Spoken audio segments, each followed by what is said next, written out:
कुरापिका कहता है मैं बहुत चालाक इस दिन के बीच में घुस जाऊंगा, उसके बाद सबको मौत के घाट उतार दूंगा। लेकिन तभी हम देखते हैं कमरे का दरवाजा बाहर से बंद हो चुका था। ठीक तभी बॉस कहते हैं एक चीज तो बताना मैं भूल ही गया, सबसे ज्यादा जरूरी है तुम सबको स्ट्रॉन्ग होना पड़ेगा, इतना स्ट्रॉन्ग कि जिससे तुम इस मेंशन से जिंदा वापस जा पाओ। ठीक तभी हम देखते हैं दरवाजा तोड़ के बहुत सारे लोग उन पे अटैक कर देते हैं। पीछे वाले लोग उनके ऊपर गन से हमला करते हैं। सभी लोग जैसे तैसे करके खुद को बचाते हैं, लेकिन वो लड़की उस बटलर को हिप्नोटाइज करके अपने चारे के हिसाब से इस्तेमाल करती है और वहीं पे उसका काम तमाम हो जाता है। लेकिन इस तरफ कुरापिका अपने चेन को इस तरीके से घुमा रहा था, वो हर एक बुलेट को बहुत ही आसानी से रोक रहा था, जो देख के आसपास के सभी बहुत शॉक हो चुके थे। फिर वो लोग तलवार से कुरापिका के ऊपर हमला करते हैं, लेकिन कुरापिका बचते बचाते सीढ़ियों के ऊपर आ जाता है और कहता है 3 के पास गन है और 6 के पास तलवार। लेकिन तभी हम देखते हैं कुरापिका के पीछे से तलवार से अटैक कर देते हैं। कुरापिका जैसे तैसे बच जाता है। इस तरफ ये आदमी कहता है तुम लोगों ने अपने आप को छुपाने की बहुत अच्छी कोशिश की, लेकिन अभी तुम लोग बहुत कमजोर हो, तुम लोगों को मारने के लिए मुझे नैन इस्तेमाल करने की कोई जरूरत नहीं। फिर उससे एक जोर का पंच मारता है। अब समझ आया यहाँ पे चल क्या रहा है। इस तरफ कुरापिका ऊपर से सब कुछ एनालाइज कर रहा था और तभी कुरापिका पास एक आदमी को पकड़ लेता है। तुम्हारे पास 3 सेकंड है,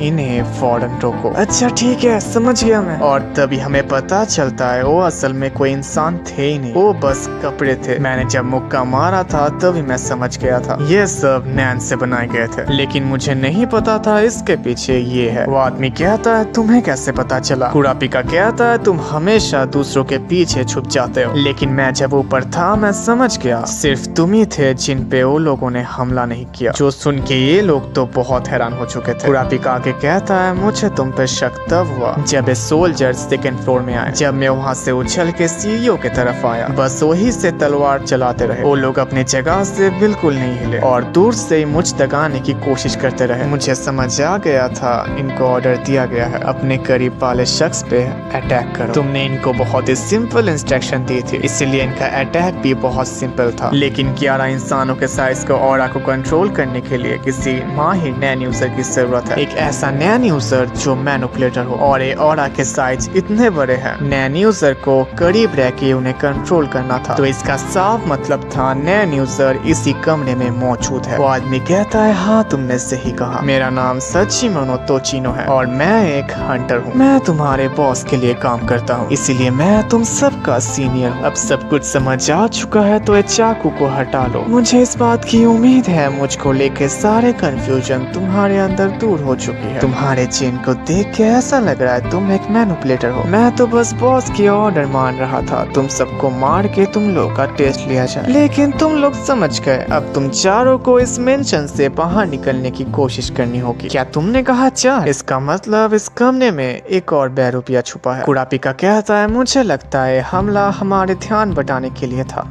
लेकिन जो भी था बहुत बड़ी गलती थी। मैं बहुत ही आसानी से पता लगा सकता हूँ इनमें से कौन बहरूपिया है। फिर कुरापिका हर किसी के सामने अपने चेन को आगे रखता है, लेकिन उस चेन में कुछ भी रिएक्ट नहीं होता। ठीक तभी कुरापिका उस आदमी के सामने चेन को रखता है और हम देखते हैं वो चेन हिलने लगता है। कुरापिका कहता है मिल गया, तुम ही हो बहरूपिया। ये आदमी कहता है क्या बेवकूफी है, आखिर तुम ऐसा कैसे कह सकते हो सिर्फ इस चेन को हिलने की वजह से? तभी वो छोटा वाला आदमी कहता है इसको डाउनसिंग कहा जाता है, इसके मदद से पानी या कोई मटेरियल को ढूंढने के लिए इस्तेमाल किया जाता है, और सिर्फ यही नहीं इसे बहुत सारे कामों के लिए इस्तेमाल किया जाता है। लेकिन इस बात से कुछ साबित नहीं होता, वो बहरूपिया मैं ही हूँ। उसने जैसे ही चेन का मुंह तुम्हारे तरफ किया तुम्हारा दिल बहुत जोर से धड़कने लगा। हम सबको पता है वो झूठ नहीं कह रहा है। एक बार अपने शकल को आईने में जरूर देख लो, क्योंकि सच बोलने वाले की धड़कन आहिस्ता आहिस्ता बढ़ती है। तुम्हारे चेहरे में जो परेशानी है हम सारे लोगों में से बहुत ज्यादा अलग। झूठ बोलने की जरूरत नहीं। ये वाला आदमी कहता है मैं मान गया,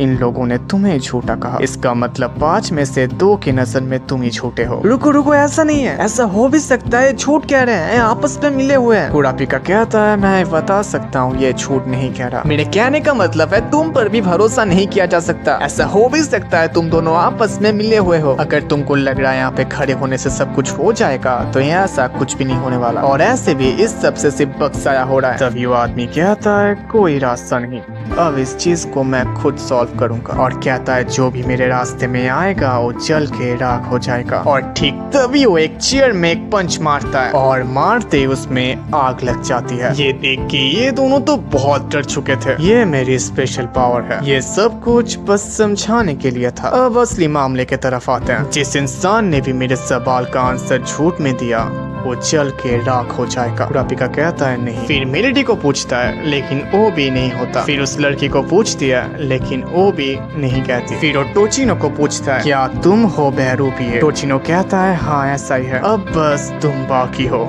जवाब देने से पहले अच्छी तरीके से सोच लेना। क्या तुम हो बहरूपी? जवाब दो मुझे। वो आदमी कहता है हाँ मेरा जवाब हाँ में है। मैं इनाम के तौर पे तुम्हें कुछ इन्फॉर्मेशन दूंगा। मेरा नाम स्क्वाला है और मेरे पास कोई ऑफिशियल लाइसेंस नहीं है, लेकिन मैं एक हंटर हूँ और मेरे पास मैनिपुलेटर की स्किल्स हैं। मैं अपने मैनिपुलेटर स्किल्स को इस्तेमाल करके कुछ करने का ऑर्डर दिया है। अब जब तुमने मुझे पकड़ लिया ही है तो इस मेडिसिन से तुम आसानी से बाहर नहीं जा सकते। तभी वो लड़की कहती है तुमने कैसा हुक्म दिया है? स्क्वाला कहता है अगर मैंने तुम्हें सब कुछ बता दिया तो टेस्ट का मतलब क्या हुआ? चाहे जितना मर्जी टॉर्चर कर लो मैं अपना मुंह नहीं खोलने वाला। लेकिन और क्या, वो लड़की फिर से उसके पास आती है और उसे किस कर देती है। इस तरफ इन लोगों तो कुछ भी समझ नहीं आ रहा था वहाँ पे हुआ क्या। वो लड़की कहती है मैं सबको हिप्नोटाइज करती हूँ, मैं भी एक मैनिपुलेटर हूँ। अगर मैं किसी को किस कर दूं तो वो मेरा गुलाम बन जाता है। वो लड़की कहती है जल्दी से सच बोलना स्टार्ट कर दो। और क्या, स्क्वाला भी कुत्ता ही बन जाता है। अब जल्दी से मेरे क्वेश्चन का जवाब दो, तुमने किस चीज पे अपना नैन का इस्तेमाल किया है? जल्दी से बोलो नहीं तो मैं तुम्हें छोड़ के चली जाऊंगी। इस तरफ ये लोग तो बहुत ज्यादा हैरान थे और कहते हैं ये तो बहुत ज्यादा खतरनाक पावर है। स्क्वाला कहता है मैंने अपने कुत्तों के ऊपर नैन को इस्तेमाल किया है। मैंने अपने डॉग मेल्टिसी को बोला उनके पाँव पे लिपट जाए और बर्नर्ड को बोला है वो अपने बड़े बॉडी के साथ टारगेट को रोक ले। उसी बीच में डोबरमैन्स आ जाएंगे और सारे टारगेट्स को खत्म कर देंगे। वो लड़की कहती है बहुत हो गया, उनके अपने नैन से आजाद करो। फिर कुछ टाइम के बाद सभी मैंशन से निकल जाते हैं और हम देखते हैं कोई भी डॉग उनको कुछ नहीं कर रहा था। ये आदमी कहता है इसका मतलब एक डॉग ट्रेनर खुद ही डॉग बन गया है। वो लड़की कहती है ऐसा मत बोलो, अगर मुझे किसी इंसान को डॉग बनना था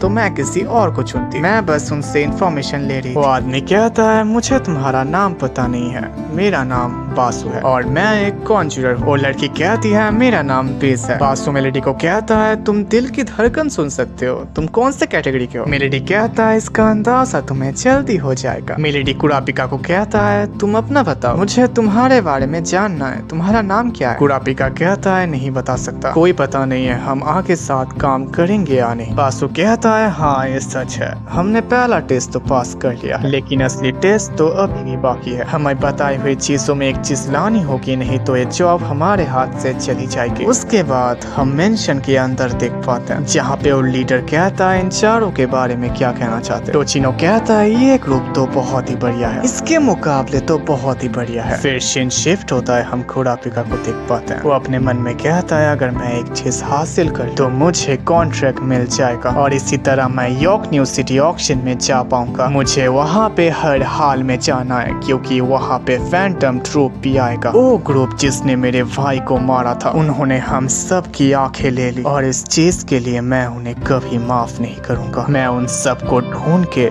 जड़ से उखाड़ दूंगा। फिर सीन शिफ्ट होता है, हम किलुआ के भाई को देख पाते हैं। मिलुकी कहता है अच्छा ये है ग्रीड आइलैंड, जो कार्ड किलुआ ने भेजा था वो असली है। मैं चाहूँ तो इसका कोड निकाल के पूरे गेम को उड़ा सकता हूँ। मैं इस कहानी को खत्म कर दूंगा। अब मुझे 50 बिलियन जेनी मिलने वाले हैं। अरे मैं तो भूल ही गया, मुझे किलुआ को हंटर वेबसाइट का URL देना था। मैंने अपना वादा पूरा किया, अब वो मेरे डॉल्स को कभी तोड़ने की बात नहीं करे। फिर सीन शिफ्ट होता है, हम गॉन एंड किलुआ को देख पाते हैं। गॉन कहता है हम वहाँ पे कुरापिका और लियोरियो से मिलेंगे, मुझे बिल्कुल भी इंतजार नहीं हो रहा। किलुआ कहता है उतनी एक्साइटेड होने का कोई जरूरत नहीं है, उनसे मिलने का अभी तक 2 हफ्ते बाकी है। हाँ तुम ठीक कह रहे हो, लेकिन उनसे मिले हुए 6 महीने हो चुके हैं, इसीलिए ज्यादा एक्साइटेड। आज से पहले मैंने कभी सोचा नहीं था मैं यॉर्क न्यू सिटी जाऊंगा। ऑक्शन की डेट 1 सितंबर है, उससे पहले हमें ग्रीड आइलैंड के बारे में सब कुछ इन्फॉर्मेशन निकालना होगा और ऐसा हो भी सकता है तुम्हारे डैड के बारे में कुछ इन्फॉर्मेशन मिल जाए। उन्होंने मैसेज के साथ मेमोरी कार्ड भी दिया था, तो मुझे लगता है इस कार्ड के साथ उनका कोई ना कोई कनेक्शन जरूर होगा। अब मुझे सिर्फ अपने भाई से हंटर वेबसाइट का URL लेना है। ठीक तभी हम देखते हैं मिलुकी का भेजा हुआ पंछी वहाँ पे आ जाता है हंटर वेबसाइट का URL लेके और इसी के साथ एपिसोड